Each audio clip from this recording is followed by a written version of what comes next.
Stable binding of peptides by MHC molecules provides effective antigen presentation at the cell surface.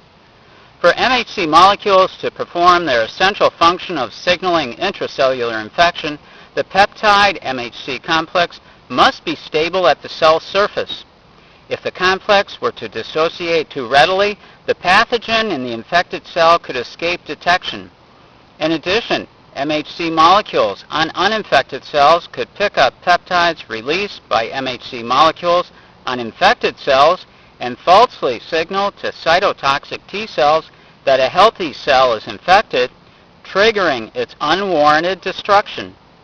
The tight binding of peptides by MHC molecules makes both of these undesirable outcomes unlikely. The persistence of a peptide MHC complex on a cell can be measured by its ability to stimulate T cells, while the fate of the MHC molecules themselves can be directly followed by specific staining.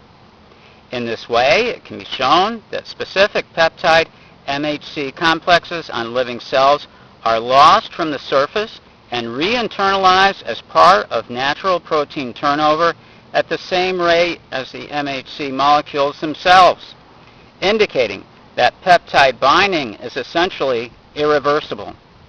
This stable binding enables even rare peptides to be transported efficiently to the cell surface by MHC molecules and allows long-term display of these complexes on the surface of the infected cell.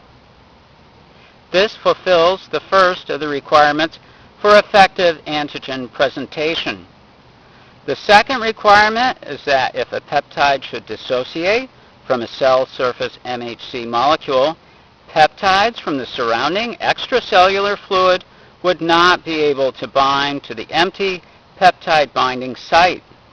In fact, removal of the peptide from a purified MHC class 1 molecule has been shown to require denaturation of the protein. When peptide dissociates from an MHC class 1 molecule at the surface of a living cell, the molecule changes conformation. The beta-2 microglobulin dissociates and the alpha chain is internalized and rapidly degraded. Thus, most empty MHC class 1 molecules are quickly lost from the cell surface. At neutral pH, empty MHC class 2 molecules are more stable than empty MHC class 1 molecules, yet empty MHC class 2 molecules are also removed from the cell surface.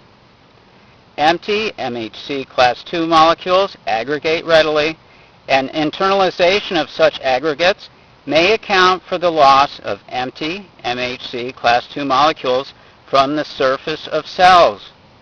Moreover, peptide loss from MHC class 2 molecules is most likely when the molecules transit through acidified endosomes as part of the normal process of cell membrane recycling. At acidic pH, MHC class 2 molecules are able to bind peptides that are present in the vesicles, but those that fail to do so are rapidly degraded. Thus, both MHC class 1 and class 2 molecules are effectively prevented from acquiring peptides from the surrounding extracellular fluid. This ensures that T cells act selectively on infected cells or on cells specialized for antigen uptake and display while sparing surrounding healthy cells. And that stable binding of peptides by MHC molecules provides effective antigen presentation at the cell surface.